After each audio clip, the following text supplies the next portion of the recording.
Second चीज, इसका एक और रिलेशन होता है हमारे जेनेटिक्स से।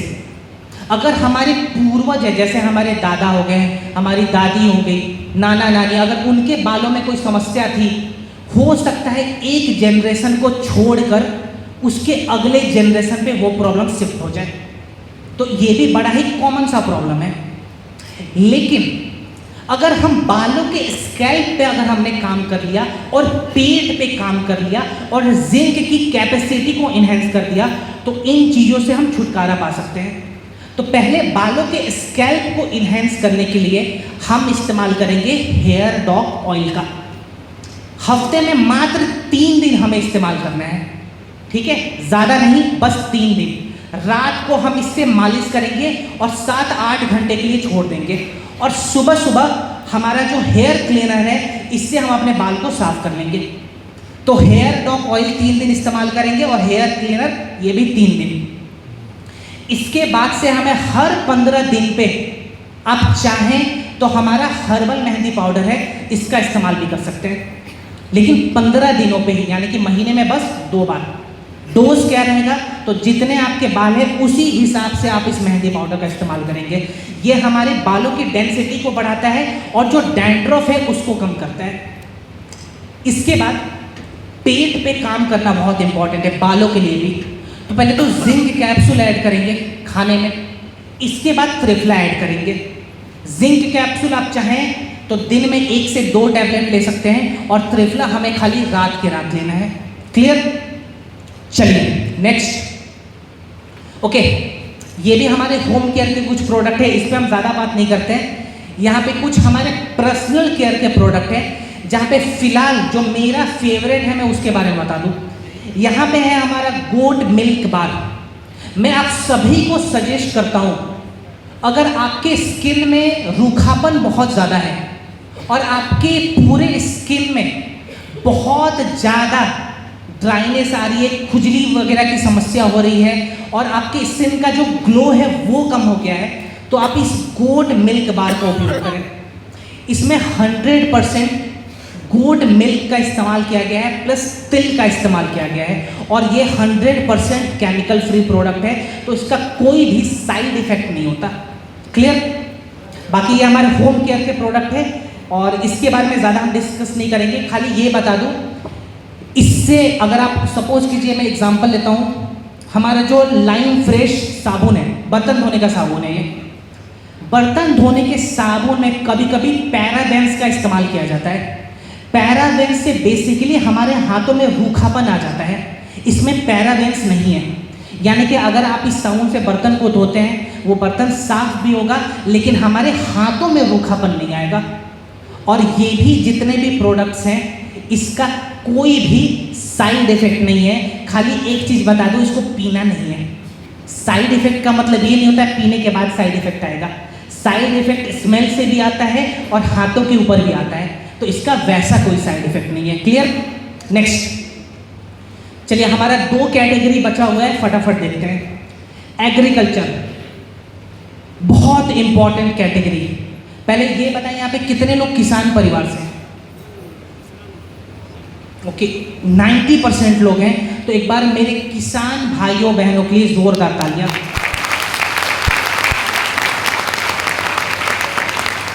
ओके, अब ये बताएं, जब एक इंसान बीमार पड़ता है तो सबसे पहले हम क्या सोचते हैं कि मेरे अंदर बीमारी कौन सी है, इसके लिए मैं चेकअप करा लेता हूँ, यही सोचते हैं ना, और होनी भी चाहिए।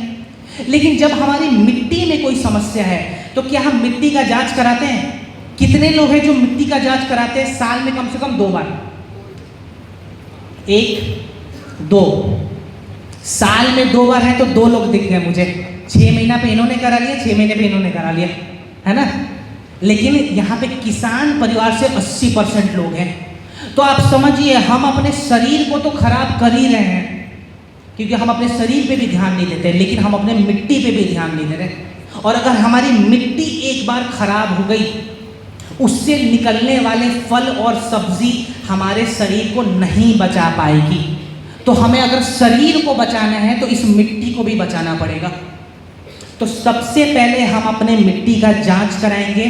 सेकंड पॉइंट, अगर हम जब भी मिट्टी का जांच कराते हैं हमें खाली एक चीज़ पे ध्यान देना है कि हमारे मिट्टी की पीएच वैल्यू कितनी है।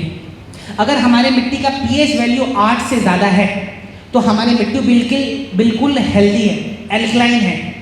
लेकिन अगर इसका पीएच 7 और 8 से नीचे चला गया, 6 चला गया, 5 चला गया, फिर उसके अंदर एसिड की मात्रा मिलती है और उस वक्त वो मिट्टी हेल्दी नहीं रहती, उसमें आप कितनी भी खेती कर ले काम नहीं आएगा। तो यहाँ पे हमारे पास 4 प्रोडक्ट हैं जो अपने आप में एक कॉम्बिनेशन के जैसे हम इस्तेमाल करते हैं। सबसे पहला प्रोडक्ट हमारे एग्रीकल्चर का है भूविटा। भूविटा बेसिकली इसको हम एज अ सॉइल कंडीशनर इस्तेमाल करते हैं। मिट्टी में नमी को ये बरकरार लाता है, ठीक है। मिट्टी में अगर रूखापन आ गया उस रूखेपन को हटाता है और मिट्टी में मॉइस्चर को वापस से जनरेट करता है। तो भूविटा का इस्तेमाल हम कितना करेंगे, इसका जो डोज रहेगा वो रहेगा 4 किलो प्रति एकड़ के हिसाब से, 4 kg पर एकड़ इसका हम इस्तेमाल करते हैं। और इसको चाहें तो आप अपने खाद वगैरह में मिला के भी कर सकते हैं। इससे हमारी मिट्टी की नमी जो है वो बरकरार रहती है। मीन्स हम जब मिट्टी में पानी को डालते हैं वो पानी वहाँ पे होल्ड हो जाती है, रुक जाती है, पानी बाहर नहीं निकलती। अब हमने मिट्टी को वापस से मॉइस्चर कर दिया। सेकेंड पॉइंट आता है जब हम उस मिट्टी में बीज को डालते हैं, उस बीज के जड़ों को मजबूत रखने के लिए और मिट्टी से बांधने के लिए, ताकि वो जो जड़ है पानी को ऊपर लेके चला जाए, उसके लिए हम इस्तेमाल करते हैं इको हरियाली का। इको हरियाली हमारे जड़ों में मजबूती लाती है और मिट्टी से बाइंड करने का काम करती है। इसका डोज क्या रहेगा, इसका डोज रहेगा आधा किलो प्रति एकड़ के हिसाब से, आधा किलो पर एकड़ यानी कि 500 ग्राम। इसके बाद से हमारा थर्ड प्रोडक्ट आता है PGPR, plant growth promoter R for rhizosphere. Rhizosphere एक प्रकार से हेल्दी बैक्टीरिया माना जाता है। जैसे हमारे शरीर के लिए प्रोबायोटिक बहुत इंपॉर्टेंट है, वैसे ही हमारे मिट्टी के लिए, हमारे पौधों के लिए बहुत इंपॉर्टेंट रोल प्ले करता है राइजोस्फीयर। और ये हमारे मिट्टी में और हमारे फलों में एसिड की मात्रा को कम करता है और उसके डेंसिटी को बढ़ाता है, मीन्स घना करता है उस चीज़ को। इसका डोज क्या रहेगा, 250 ml 200 लीटर पानी में मिला के प्रति एकड़ के हिसाब से हम छिड़काव करते हैं। 250 ml 200 लीटर पानी में मिला के। क्लियर। लास्ट यहाँ पे आता है हमारा एग्रो 90, जिसको हम एज अ सिलिकॉन स्प्रेडर के रूप में भी देखते हैं। यानी कि ये हमारे फलों में, हमारे पौधों में, हमारे अनाज में सिलिकॉन की मात्रा को बढ़ाता है, उसको सड़ने से बचाता है और उसको लचीला बनाता है। सपोज कीजिए यहाँ पे अगर हमने गन्ने की खेती कर दी और वो हमारा गन्ना है जिसमें सिलिकॉन नहीं है, बिल्कुल टाइट और स्टिफ है, और जोर से अगर आंधी आती है वो गन्ना सीधा उखड़ जाएगा, ऐसा पॉसिबल है। लेकिन अगर उस गन्ने में सिलिकॉन की मात्रा है और वो लचीला है बिल्कुल, तो आंधी आने के बाद क्या हम उस गन्ने को बचा सकते हैं? इसीलिए हम सिलिकॉन की मात्रा को भी अपने फलों में, अपने अनाज में डालते हैं। अब इसका एक और बहुत बड़ा बेनिफिट है कि ये जो हमारा एग्रो 90 है पीएच लेवल को भी बैलेंस करता है। क्लियर।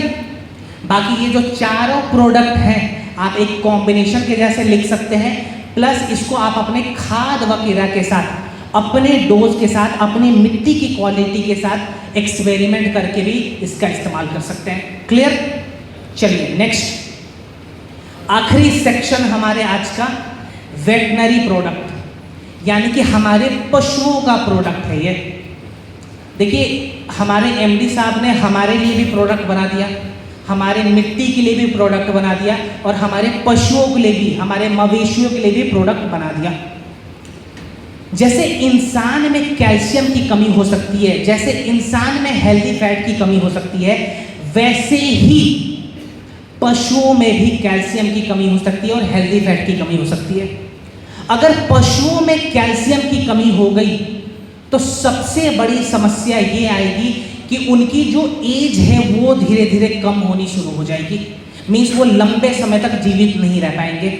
प्लस अगर प्रेगनेंसी के दौरान पशुओं में कैल्शियम की कमी हो गई तो हो सकता है वो बच्चा, अगर गाय प्रेग्नेंट है और उसका जो बछड़ा ने अगर जन्म लिया है, वो बछड़ा हो सकता है बहुत कमजोर पैदा हो और थोड़े समय बाद वो जीवित ना रहे। इसीलिए हमें पशुओं के अंदर भी कैल्शियम की मात्रा को बढ़ाना बहुत इंपॉर्टेंट होता है। तो इसका डोज क्या रहेगा? हमारा जो प्रोडक्ट है कैल्शियम सस्पेंशन, इसका डोज रहेगा 100 ml। कैसे देना है? तो जो हमारे गाय का खाना होता है उस पूरे खाने के अंदर 100 ml मिलाएंगे। वो गाय चाहे तो 2 बार में खा ले, 4 बार में खा ले, ठीक है, उस पर हमें ध्यान नहीं देना। खाली ये चीज़ ध्यान देना है कि ये जो कैल्शियम सस्पेंशन है हम गाय को हमेशा उसके चारे में मिला के ही देंगे, डायरेक्ट नहीं देंगे।